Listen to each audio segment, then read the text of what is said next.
Bismillahirrahmanirrahim. Assalamualaikum warahmatullahi ta'ala wabarakatuh. Alhamdulillah, wassalatu wassalamu ala rasulillah wa ala alihi wa sahbihi wa man wala amma ba'd. Allahumma 'allimna ma yanfa'una wanfa'na bima 'allamtana warzuqna 'ilman yanfa'una. Allahumma ati nufusana taqwaha wa zakkiha wa anta khairu man zakkaha anta waliyuha wa maulaha. Kaum muslimin, ikhwani wa akhwati fillah, rahimani wa rahimakumullah.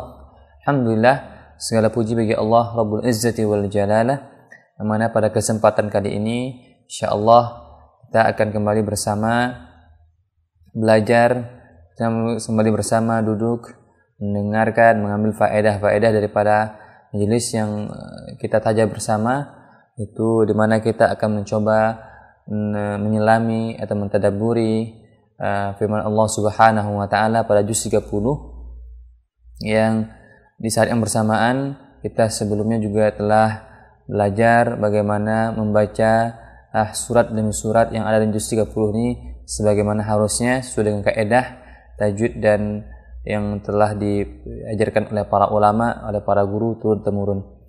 Kemudian di samping itu akhirnya kita bersamakan dengan majelis tadabbur agar bacaan kita itu bukan hanya bagus, tapi kita meresapinya sehingga benar-benar Al-Quran itu menjadi rabi'a qulubina wa jala'a ahzanina, menjadi kebahagiaan musim semi yang selalu mengindahkan jiwa-jiwa seorang muslim, dan menjadi penerang kegembiraan, kemuliaan, kebahagiaan yang menyelimuti kesedihan kaum muslim, orang-orang beriman. Dan kemudian kita berdoa kepada Allah Subhanahu wa taala semoga kita terus diberikan istiqamah untuk menikmati hadir dalam majelis-majelis Al-Quran, majelis-majelis ayat Allah Subhanahu wa taala, dan semoga kita pun diberikan taufik untuk bisa memahami, mengamalkannya, dan kita meninggal di atas kecintaan kita kepada kalam Allah Subhanahu wa taala, dan Allah beridho kepada kita. Selanjutnya mari kita bersalawat kepada Rasulullah sallallahu alaihi wasallam. Allahumma shalli ala Muhammad wa ala alihi washabihi wasallam. Baik, ikhwani wa akhwati fillah, teman-teman sekalian yang dimuliakan oleh Allah Subhanahu wa taala. Hari ini kita akan mencoba mentadabburi atau memahami tafsir dari para ulama, terutama dari apa yang dipaparkan oleh Syekh As-Sa'di rahimahullahu taala. Nanti kita akan simpulkan apa tadabbur dari yang bisa kita simpulkan dari ayat ini, ya, surat ini, dan semoga ini menjadi semakin membasahi hati kita, dan dengannya kita semakin khusyuk beribadah kepada Allah Subhanahu wa taala, semakin lembut dan patuh menerima panggilan Allah Subhanahu wa taala. Kaum muslimin yang dimuliakan oleh Allah Subhanahu wa taala, mari sebelumnya mari kita baca kembali ayat yang akan kita bahas atau surat yang kita bahas. Itu surah Al-Falaq. A'udzu billahi minasy syaithanir rajim. Bismillahirrahmanirrahim. Qul a'udzu birabbil falaq min syarri ma khalaq ومن شر غاسق إذا وقب ومن شر النفاثات في العقد ومن شر حاسد إذا حسد. Alhamdulillah, untuk bacaan sudah kita bahas kemarin. Hari ini kita akan coba mendengarkan penjelasan Syekh Sa'di rahimahullah dalam kitab beliau, dan nanti kita akan coba mentadabburi dari apa yang telah disampaikan oleh para ulama, dan semoga Allah memberikan taufik. Ayat ini, kaum muslimin, surat ini kaum muslimin dimuliakan oleh Allah Subhanahu wa taala, masih surat yang memiliki hubungan yang sangat dekat dengan surat yang sebelumnya kita bahas, yaitu surah An-Nas. Nah, bahkan nanti surat yang akan kita bahas surah Al-Ikhlas. Ketiga surat ini adalah surat yang mana sering sekali digandengkan keberadaannya. Bahkan surat yang 3 ini terkenal sebagai surat-surat perlindungan, dan di banyak athar atau hadis riwayat di mana ketika kita berzikir dianjurkan berzikir, dipandu untuk berzikir, berlindung kepada Allah Subhanahu wa taala, maka di antara bentuk zikir-zikir itu pasti akan melewati 3 surat ini, dan di antara 3 itu adalah surah Al-Falaq. Kemudian surah ini adalah surah yang tergolong jenisnya Makkiyah, karena surat ini adalah surat yang diturunkan sebelum Rasulullah SAW hijrah ke kota Mekah, dan memang surat ini memiliki kandungan tauhid, akidah yang cukup kuat, maka sangat wajar jika ayat ini memang adalah ayat yang paling terdepan dalam masalah perlindungan, di antara ayat-ayat yang terdepan dalam masalah perlindungan. Kaum muslimin yang dimuliakan oleh Allah Subhanahu wa taala. Ayat ini sangat pendek, tapi pengulangan ayat ini untuk sering dibaca itu anjurannya sangat banyak sekali. Ini menunjukkan bahwa walaupun ayat ini pendek, tapi karena inti ketauhidannya sangat kuat, dan Rasulullah SAW itu sangat sering menyebutkan ayat-ayat ini sebagai surat ini sebagai ayat pamungkas dalam bentuk zikir atau perlindungan kepada Allah Subhanahu wa taala. Kaum muslimin yang dimuliakan oleh Allah Subhanahu wa taala. Ayat pertama mari kita baca sejenak. Qul a'udzu birabbil falaq. Katakanlah aku berlindung birabbil falaq, dengan Rabb-nya yang menguasai falaq. Falaq di sini artinya kaum muslimin itu artinya subuh, tapi sebenarnya bukan subuh. Artinya di sini Syekh Sa'di rahimahullahu taala mengatakan ay faliqul habbi wan nawa wa faliqul isbah. Faliqul habbi wan nawa itu faliq itu artinya pembelah, yang memecah. Kalau di ayat lain itu faliqul habbi wan nawa, yang memecah biji-bijian tumbuh-tumbuh, artinya yang membelah. Faliqul isbah, di sini faliq itu artinya yang memecah malam. Jadi malam yang gelap itu dipecah kegelapannya sehingga muncul subuh. Maka itu dia disebut, katakan wahai Muhammad, aku berlindung kepada Rabb yang hanya Dia yang mampu memecah gelapnya malam. Ini ayat pertama ini adalah disebutkan oleh para ulama bahwa sungguhnya ayat ini menerangkan bahwa Rasulullah SAW itu diajarkan oleh Allah Subhanahu wa taala, ditegaskan oleh Allah kepada Muhammad, wahai Muhammad, ikrarkan dengan mantap bahwa sesungguhnya yang mampu melindungimu dari gelapnya malam adalah Rabb, adalah zat yang satu-satunya, hanya Dia yang bisa memecah gelapnya malam.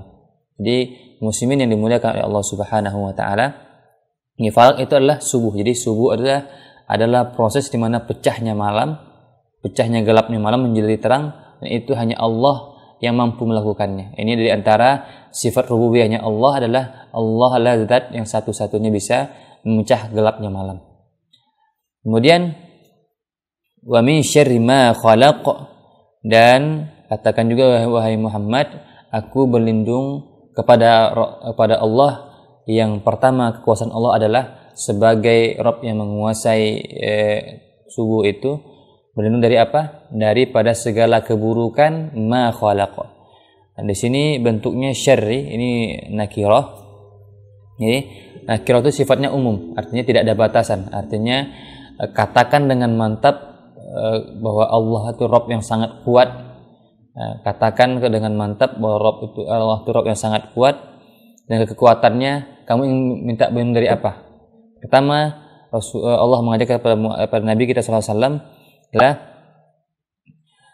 berlindung daripada segala keburukan. Jadi syarri ini sifatnya nakirah umum, dan khalaq adalah dari segala bentuk keburukan yang Allah ciptakan. Maksudnya di sini apa? Kata Syekh Sa'di, wa hadza yashmilu jami'a ma khalaqallahu min insin wa jinnin wa hayawanatin wa yasta'adzu bi khaliqiha min asy-syarri alladzi fiha. Yaitu Rasul meminta perlindungan kepada Rabb yang menguasai gelapnya malam dari segala bentuk keburukan yang diciptakan oleh Allah Subhanahu wa taala. Begini kaum muslimin, jadi Allah Subhanahu wa taala itu adalah Rabb yang maha sempurna dan pencipta dan perbuatan yang sempurna, sifat yang sempurna. Perbuatan Allah sangat sempurna. Kesempurnaan perbuatannya Allah adalah Allah tidak akan menciptakan sesuatu kecuali di situ ada kebaikan dan hikmah yang luar biasa. Tapi di sini jelaskan bahwa sungguhnya Allah Subhanahu wa taala bahwa Rasulullah itu berlindung daripada segala keburukan, yang keburukan itu semua adalah ciptaan Allah Subhanahu wa taala. Jadi begini kaum muslimin, di makhluk Allah Subhanahu wa taala itu terbagi 3. Ada makhluk Allah itu yang dia tabiatnya baik selalu. Ada makhluk Allah itu yang tabiatnya itu tidak baik. Ada makhluk Allah itu ciptaan Allah itu adalah dia bisa baik dan bisa buruk. Makhluk Allah yang pertama itu adalah bisa baik itu adalah malaikat. Ya, malaikat itu diciptakan Allah dengan kebaikan, posisinya sangat baik. Ada malaikat yang diciptakan oleh Allah Subhanahu wa taala dalam bentuk taat, sujud, terus ada malaikat yang diciptakan untuk mengatur rezeki, terus ada malaikat yang diciptakan oleh Allah untuk menampung arasy, terus ini malaikat adalah makhluk yang Allah, satu bentuk makhluk Allah yang penciptaannya hanya untuk kebaikan. Dan ada yang kedua, ada makhluk Allah itu yang memang ciptakan dan keberadaannya adalah untuk sebagai ujian bagi manusia, yang mana keberadaannya sebagai memang badannya keburuk-buruk. Apa di antaranya? Di antaranya adalah syaitan, iblis. Ini makhluk Allah yang buruk. Makhluk Allah yang buruk. Nah, jadi ayat ini masuk kategori yang kedua ini. Jadi kita berlindung kepada Allah dari makhluk Allah yang Allah ciptakan. Memang Allah sengaja menciptakannya dalam bentuk yang buruk. Gunanya apa? Ini hikmahnya. Jadi yang buruk itu adalah makhluknya, bukan khaliknya. Allah tetap sempurna, ya. Walaupun yang sepertinya Allah itu ada menciptakan sesuatu yang buruk, tetapi di sana itu ada kebaikan-kebaikan yang Allah yang lebih tahu. Ini adalah makhluk yang bernama syaitan, yang dengannya menguji siapa yang jujur keimanannya, yang dengannya bisa terbedakan mana yang benar-benar baik dan mana yang tidak benar-benar baik kepada Allah. Dan yang ketiga ada makhluk Allah ini yang bisa baik dan bisa buruk. Di antaranya apa? Itu bisa manusia, bisa jin, dan bisa hewan. Karena ada manusia yang kita manusia, baik laki-laki atau perempuan, ini punya tabiat kita bisa baik dan bisa buruk. Makanya Allah mengatakan fa'alhamaha fujuraha wa taqwaha, manusia itu diberikan potensi bisa baik dan bisa buruk. Oleh karenanya di antara bentuknya adalah begitu juga dengan kendaraan. Makanya ketika seorang suami atau pasang suami istri menikah, ketika di awal-awal pernikahan, awal-awal berumah tangganya, maka di antara doa yang dianjurkan, disyariatkan oleh Allah, oleh Rasulullah adalah Allahumma inni a'udzubika min syarriha, Allahumma inni as'aluka khairaha wa khaira ma jabaltaha alaihi wa a'udzubika min syarri ma fiha wa syarri ma jabaltaha alaihi. Jadi seorang suami memegang kepala istri ubun-ubunnya dan berdoa, ya Allah, sungguhnya aku memohon kebaikan yang ada pada dirinya dan kebaikan apa yang menjadi tabiat aslinya atau bawaannya. Dan juga aku berlindung daripada keburukannya atau keburukan daripada bawaannya.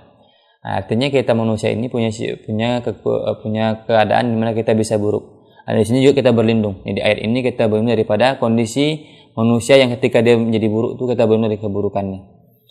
Begitu juga ketika kita naik kendaraan atau kita makhluk Allah yang lainnya, seperti contohnya angin. Angin itu bisa baik dan bisa buruk. Makanya kita punya doa, ada doa juga yang dikatakan Rasulullah, Allahumma inni as'aluka khairaha wa khaira ma ursila ilaiha wa a'udzubika min syarriha wa syarri ma ursila ilaiha. Ya Allah, aku berlindung daripada, aku memohon akan kebaikan angin ini dan apa yang diutus bersamanya. Aku berlindung daripada keburukan angin ini dan apa yang diutus bersamanya. Jadi kan hewan, artinya jadi Allah itu ternyata ada yang baik, ada yang tidak baik, ada yang bisa baik dan ada yang bisa buruk. Dan kita berlindung dengan ayat ini dari dua keadaan tadi. Ada makhluk yang buruk keadaannya dan ada makhluk yang bisa baik dan bisa buruk. Kita di saat itu berlindung daripada keburukan. Ini yang kedua. Jadi Rasul berlindung daripada segala keburukan dari dua keadaan makhluk tadi. Yang ketiga, wa min syarri ghasiqin idza waqab, dan dari keburukan malam apabila telah gelap. Ini maksudnya apa? Min syarri ma yakunu fil laili hina yaghshan nasa wa tantashiru fihi katsirun minal arwahi asy-syarirati wal hayawanatil mu'dhiyati. Jadi yang pertama kita ini diajarkan oleh Rasulullah itu berlindung dari segala keburukan secara umum. Yang ketiga semakin spesifik. Jadi ini kita lebih khusus lagi. Jadi Rasulullah itu berlindung kepada Allah daripada keadaan buruk yang lebih spesifik lagi, yaitu dari keadaan malam apabila telah gelap. Karena apa, kaum muslimin dimuliakan oleh Allah Subhanahu wa taala? Keburukan itu ternyata sering sekali digandeng dengan kata-kata malam. Walaupun di saat yang lain malam ini juga digandengkan dengan kata-kata istirahat dan ketenangan. Tapi kebanyakan keburukan atau kejahatan ini digandeng dengan malam. Kenapa? Karena memang malam ini itu kejahatan banyak keluar berkeliaran, di antaranya sebagaimana hadis Rasulullah SAW. Rasul mengatakan la tursilu sibyanakum, dan terus seterusnya, bahwa atau idza janahal lail, ketika telah datang malam atau maghrib datang, maka jangan kamu biarkan anak-anak kamu, jangan kamu biarkan kendaraan-kendaraan kamu, karena tahan mereka, karena saat itu setan-setan lagi berkeliaran. Dan juga kegelapan ini bukan hanya malam, bukan hanya malam, tapi ketika gelap, ketika kosong, ketika sepi, tidak ada penerangan, di saat itu kegelapan akan muncul. Contoh orang maling, mana ada orang maling yang siang bolong atau keadaan terang, Cuman malam ini adalah keadaan umum di mana ketika malam itu sumber-sumber kejahatan itu keluar, bahkan ada awal yang tidak jahat, tapi kesempatan kejahatan itu lebih besar di waktu malam. Dan ini juga kita berlindung. Di Rasulullah diajarkan untuk kita berlindung kepada Allah dari apabila telah datangnya malam, di saat itu kita berlindung.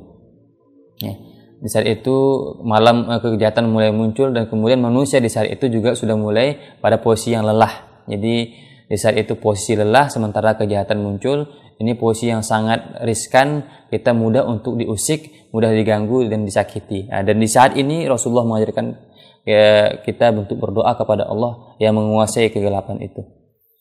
Kemudian yang berikutnya, min syarrin naffatsati fil 'uqad, dan berlindung daripada keburukan wanita-wanita yang menghembus pada buhul-buhulnya, pada buhul-buhulnya. Di sini kaum muslimin Allah Subhanahu wa taala, ayat ini bentuknya adalah muannas, artinya yang meniup itu adalah perempuan.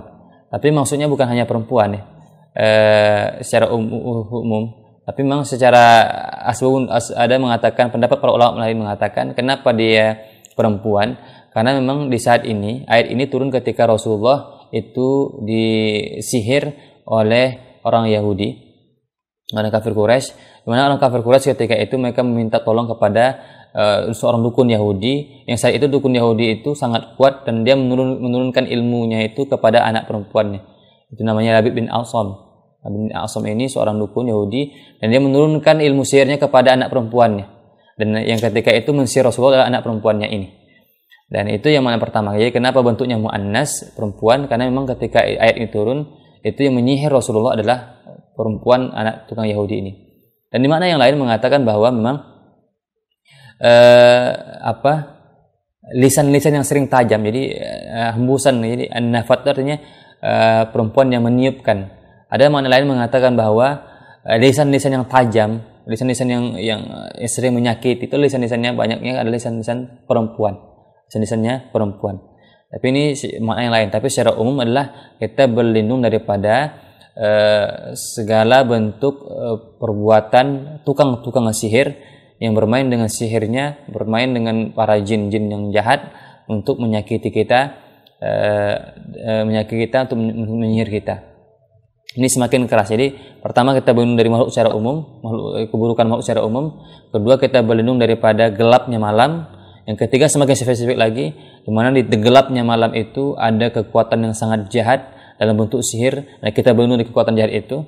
Dan yang terakhir adalah wa min syarri hasidin idza hasad, dan kita berlindung daripada hasad, dari orang yang hasad apabila hasad.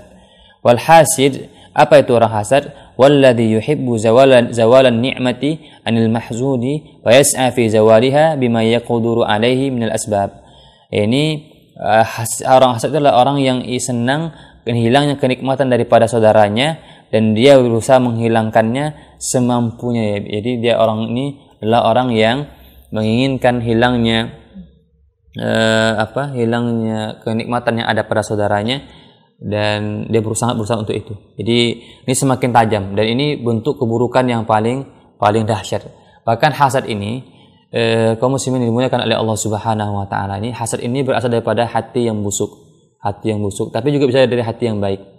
Makanya ketika kita melihat seorang itu, maka jangan lupa kita untuk berdoa kepada Allah. Ketika kita kagum, jangan lupa mengatakan subhanallah atau masya Allah. Ataupun kita sendiri, ketika kita lagi bercermin atau melihat sesuatu yang bagus, yang menarik, jangan lupa menyebutkan nama Allah Subhanahu wa taala. Karena ternyata ain itu juga bisa berasal daripada pandangan yang baik, ya.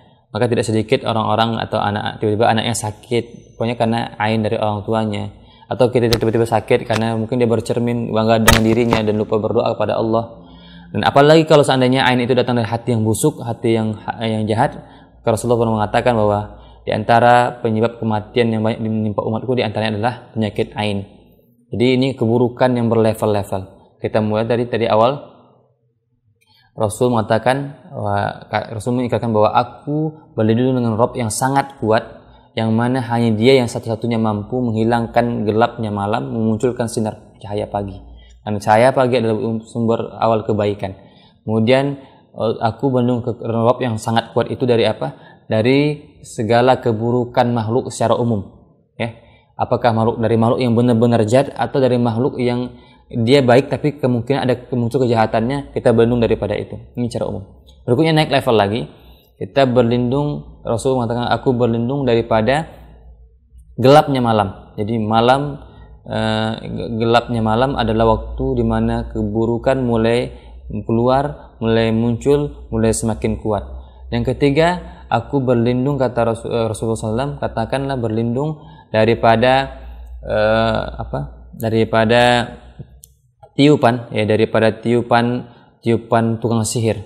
Nah, ini yang keempat, terakhir ini adalah berlindung daripada orang-orang yang hasad. Nah, orang hasad ini dia tidak kenal apakah pagi, apakah siang, apakah malam. Jadi memang kekuatan keburukan ini makin lama makin kuat. Dan keempat level keburukan ini kaum muslimin itu semua ada dalam surah diwakili surah Al-Falaq. Kaum muslimin dimuliakan oleh Allah Subhanahu wa taala. Ada yang menarik, ini yang bisa kita tadabburi adalah dari ayat ini. Kenapa ayat ini sangat begitu kuat, ya? Sangat sering disampaikan oleh Rasulullah dalam bentuk penjagaan. Ketika kita seorang tidur berzikir, baca ayat ini agar dijaga oleh malaikat dan terhindar daripada segala keburukan. Ketika pagi dan petang juga dianjurkan baca ayat ini. Ketika setelah sholat pun juga dianjurkan baca ayat ini. Karena kaum muslimin dimuliakan oleh Allah Subhanahu wa taala. Tadabbur yang bisa kita ambil kesimpulan tadabburnya adalah bahwa kaum muslimin yang dimuliakan oleh Allah Subhanahu wa taala, tadabbur yang bisa kita ambil adalah pertama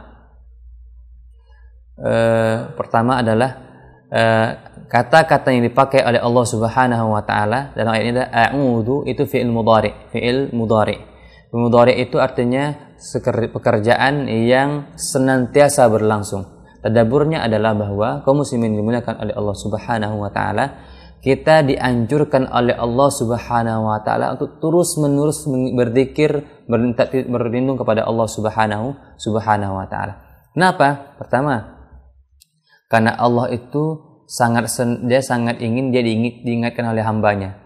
Untuk apa? Agar ketika kita mengingat Allah Subhanahu wa taala, saat itu Allah akan mengingat kita. Dan ketika Allah mengingat kita, tidak akan ada satupun yang akan bisa yang akan menyesalahkan kita. Itu yang pertama. Allah mengatakan, "Fadhkuruni adzkurukum washkuruni wa la takfurun." Ingatlah aku, kata Allah, dan aku pun akan mengingat kalian. Jadi kaum muslimin dimuliakan Allah Subhanahu wa taala. Zikir adalah ibadah yang sangat luar biasa, dan bentuk di antara zikir itu adalah kita terus meminta perlindungan kepada Allah Subhanahu wa taala. Tadabburnya adalah bahwa Allah tuh ingin kita selalu mengingat dirinya. Makanya kenapa ada buku Hisnul Muslim, ada zikir pagi dan petang. Ini hampir kaum muslimin dimuliakan oleh Allah Subhanahu wa taala. Setiap kegiatan kita, dari kita bangun tidur sampai kita tidur kembali, itu semua apapun kegiatan kita pasti ada zikirnya. Ini faedahnya apa? Faedahnya agama ini sedang membimbing umatnya untuk mengingat Allah Subhanahu wa taala. Mengingat Allah Subhanahu wa taala. Kenapa? Karena di antara bentuk cintanya seorang hamba kepada sesuatu adalah banyak mengingatnya. Min alamatil hubbi aktsaru min dzikri. Allah Subhanahu wa taala sangat senang untuk diingat, dan mengingat Allah adalah ibadah yang besar. Ini tadabburnya. Jadi kita adalah diarahkan untuk selalu mengingat Allah Subhanahu wa taala dalam keadaan apapun. Yang kedua kaum muslimin, tadabbur yang bisa kita ambil adalah bahwa kaum muslimin mengingat Allah Subhanahu wa taala, selama kita hidup di dunia itu, kita itu akan selalu dalam keadaan bisa baik dan bisa buruk, ya. Kalau kita tidak disibukkan dengan kebaikan, maka kita akan disibukkan dengan keburukan. Kita telah tahu bahwa sungguhnya asal muasal diturunkannya kita hidup di dunia ini adalah karena skenario Allah, karena kerjaan syaitan. Syaitan bersumpah kepada Allah Subhanahu wa taala, "Wa bi izzatika la ughwiyannahum ajmain." Ya Allah, dengan keagunganmu aku akan menggoda anak Adam, aku akan menggoda anak Adam agar mereka tersesat hingga mereka ini gagal di dunia ini, karena dunia ini adalah ujian kaum muslimin, ujian untuk orang beriman, agar mereka gagal sehingga tidak banyak di antara mereka yang pulang ke surga. Jadi hikmah yang kedua adalah sesungguhnya muslimin tidak ada hidup di dunia ini kecuali kita akan tergoda, terfitnah, ya. Kita akan teruji dengan bentuk apakah bentuknya sifatnya yang baik, apakah bentuknya kezaliman. Dan alaikum anfusakum la yadurrukum man dhalla idza tadaitum. Allah mengatakan, maka berpegang teguh dengan diri kamu, dan Allah tidak akan ada yang mampu memberikan kesesatan bagi kamu apabila kamu telah diberikan hidayah oleh Allah Subhanahu wa taala. Jadi faedah yang kedua tadabbur yang kita selami adalah bahwa sudah suatu sunatullah bahwa bersama hidup kita ini akan selalu ada keburukan yang menyertai kita, yang itu sebagai ujian akan keimanan, akan keseriusan kita untuk hidup di atas syariat Allah Subhanahu wa taala. Kemudian yang muslimin yang dimuliakan oleh Allah Subhanahu wa taala, tadabbur berikutnya yang dapat kita ambil adalah bahwa ternyata kaum muslimin yang dimuliakan oleh Allah Subhanahu wa taala, di ayat ini Allah menyebutkan empat keburukan ini adalah 4 keadaan. Pertama, keburukan secara umum. Mengatakan keburukan secara umum, itu ayat yang kedua, min syarri ma khalaq. Kedua, keburukan daripada zaman, min syarri zaman, dari keburukan zaman, yaitu apa? Min syarri ghasiqin idza waqab, dari gelapnya malam apabila semakin gelap. Yang kedua, dari keburukan pekerjaan, yaitu apa? Min syarri nafatsat, yaitu pekerjaan tukang sihir. Yang keempat, dari keburukan sifat, hasidin idza hasad. Dan 4 keburukan ini kaum muslimin adalah keburukan yang mewakili seluruh bentuk keburukan yang ada di muka bumi ini, dan dari yang level umum sampai level yang paling dahsyat, semua keburukan ini ada di ayat ini. Tapi menariknya kaum muslimin dimuliakan oleh Allah Subhanahu wa taala, menariknya adalah ayat ini disebutkan ada saat kita cuma mengikrarkan bentuk ketauhidan kita akan kehebatan Allah cuma sekali, tapi disebutkan keburukannya 4 kali. Padahal di surat sebelumnya itu disebutkan nama Allah beberapa kali, 3 kali, tapi hanya untuk satu keburukan saja. Padahal di sini keburukannya lebih banyak, tapi menyebut nama Allah cuma sekali. Di surah An-Nas menyebutkan nama Allah itu dengan sifatnya beberapa kali, hanya untuk berlindung 1 kali. Nah, ini tadabbur yang sangat dahsyat di ayat ini. Di surat ini, muslimin dimuliakan Allah Subhanahu wa taala. Apa kesimpulannya kata para ulama? Adapun di surah An-Nas Allah menyebutkan dirinya 3 kali, sementara keburukannya cuma 1 kali, adalah karena pada surah An-Nas itu keburukan itu datangnya daripada diri manusia itu sendiri. Keburukan itu datangnya dari diri manusia itu sendiri. Tidak akan mampu menghilangkan keburukan yang ada pada dirinya sendiri itu, kecuali dirinya sendiri. Dengan cara apa? Dengan cara dia menguatkan ketauhidannya kepada Allah Subhanahu wa taala. Kemudian surah An-Nas juga, keburukan yang ada di dirinya sendiri itu yang paling berbahaya adalah ketika keburukan itu merusak imannya dan merusak agamanya. Jadi agar orang yang akan terjaga dari keburukan dirinya yang sampai merusak agamanya, itulah adalah orang yang benar-benar mantap tauhidannya, perlindungannya, ketawakalannya, kedekatannya kepada Allah Subhanahu wa taala. Tuh. Yang kedua adalah, yang berikutnya adalah apa? Karena musibah atau ancaman terhadap diri seorang yang berefek kepada rusaknya agama itu lebih dahsyat daripada keburukan manapun. Kenapa? Karena soal falak itu Allah menyebutkan dirinya sekali, Adapun keburukannya 4 kali kaum muslimin, karena 4 keburukan ini berasal dari luar manusia itu sendiri. Yang kedua, keburukan yang 4 ini itu sifatnya adalah menzolimi. Jika seandainya orang yang terzolimi dengan 4 keburukan ini dia bersabar, maka baginya pahala. Baginya pahala. Adapun yang tadi surah An-Nas itu, kalau seandainya keburukan itu terjadi dan dia membiarkan keburukan itu terjadi, maka dia berdosa, karena yang menzalimi dirinya adalah dirinya sendiri. Adapun soal Falaq, 4 keburukan ini berasal dari luar dan menyerang diri seorang itu. Kalaupun dia tidak sembuh, tidak selamat, tapi dia bersabar, maka keburukan itu menjadi ladang pahala baginya. Berikutnya ini yang paling dahsyat. Keempat keburukan itu hanya menyakiti fisiknya, menyakiti zahirnya, dan tidak merusak agamanya. Jadi cukuplah ketika kita seorang itu sehebat apapun keburukan itu, sekuat apapun senjata kekuatan itu, kalau mantap sekali akidahnya kepada Allah Subhanahu wa taala, maka keburukan itu semuanya tidak akan mempengaruhi. Kalaupun mempengaruhinya, tidak akan sampai merusak agamanya. Ingat kita kaum muslimin Allah Subhanahu wa taala, kisah seorang sahabat yang mulia, sahabiah yang mulia, yang dia kena penyakit penyakit kalau kita namanya penyakit ayan, di mana dia itu kadang kalau penyakitnya ayannya kambuh, akalnya hilang, kadang dia suka tersingkap rohnya. Terus sampai sahabat ini mengatakan, ya Rasulullah, aku kalau bangkit ayanku ya Rasulullah, itu tersingkap ayanku. Aku malu ya Rasulullah, bagaimana caranya supaya sembuh ayanku? Kata Rasulullah, kalau kamu bersabar, kamu akan dapat pahala. Akhirnya dia berdoa, ya Rasulullah, kalau begitu doakan aku bagaimana caranya agar ketika ayan aku kambuh, auratku tidak terbuka.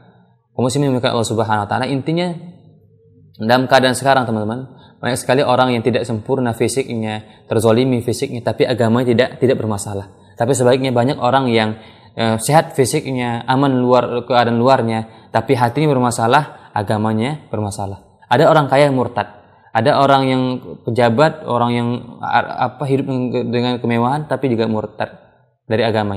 Tapi ada orang yang terzolimi, miskin, sakitnya berat tapi tidak. Dan sungguh ternyata banyak sekali, apalagi zaman hari ini, orang yang keluar rusak agamanya adalah bukan karena faktor-faktor eksternal yang menyakitinya. Makanya Rasulullah selalu berdoa kepada Allah Subhanahu wa taala, Allahumma la taj'al dunya akbar hammina wa la mablagha ilmina wa la taj'al musibatan fi dinina. Ya Allah, jangan jadikan di hati kami itu dunia, impian dunia itu sangat besar menghujam di hati kami. Wala mablagha ilmina, dan jangan kami mencari ilmu itu untuk mencari dunia itu. Wala taj'al musibatan fi dinina, dan janganlah ya Allah timpakan kepada kami musibah yang membuat kami itu tidak salat, membuat kami itu tidak berzakat, bahkan membuat kami itu jadi keluar daripada syariatmu atau bimbingan Rasulullah SAW. Muslimin yang Allah Subhanahu wa taala, mungkin demikian yang dapat kita tadabburi pada surah Al-Falaq ini. Dan ingat kaum muslimin, ayat surah An-Nas dan surah Al-Falaq ini kandungannya sangat Masya Allah, dan dia pantas layak sebagai doa-doa perlindungan karena memang isi sangat tajam. Tapi kenapa ketika ada orang membaca ayat ini, 2 surat ini, ketika dia membaca, kenapa tidak berefek? Maka masalahnya bukan di ayat ini, bukan di surat ini, adalah masalahnya di dirinya. Perumpamannya seperti apa kata para ahli ilmu? Seperti sebuah pisau tajam yang kalau dipegang oleh ahlinya, maka dia bisa memotong 100 ekor sapi tanpa dengan waktu yang sangat singkat. Tapi ketika ada pisau yang sangat tajam dipegang oleh orang yang tidak pandai pegang pisau, maka tidak bisa memotong apapun. Maka begini juga ayat Allah Subhanahu wa taala, ya ayat-ayat perlindungan itu ketika semakin ditadaburi, maka dia akan semakin kuat efeknya, dan kembalikan bahwa sesungguhnya keburukan itu terjadi hanya karena Allah Subhanahu wa taala. Dan begitu teman-teman, seterusnya adalah bahwa yang buruk, yang kuat itu adalah bukan syaitan, yang hebat itu bukanlah makhluk-makhluk yang jahat itu, tapi yang masalah adalah lemahnya kekuatan kita, kekuatan hubungan kita, kedekatan kita kepada Allah Subhanahu wa taala. Jadi kurang kami mohon maaf, yang benar ilmu Allah dan Rasulnya dan serta dengan taufiknya. Adapun yang salah ada kelemahan dari kami dan juga waswas syaitan wal iyad billah. Semoga Allah Subhanahu wa taala semakin menguatkan keimanan kita. Semoga kita selalu diberikan taufik oleh Allah untuk selalu mengingat Allah dalam keadaan senang maupun keadaan berduka. karena agar Allah selalu mengingat kita dan menjaga kita dari segala keburukan. Aku qouli hadza astaghfirullah li wa lakum wa subhanakallahumma wa bihamdika asyhadu an la ilaha illa anta astaghfiruka wa atubu ilaik. Assalamualaikum warahmatullahi wabarakatuh.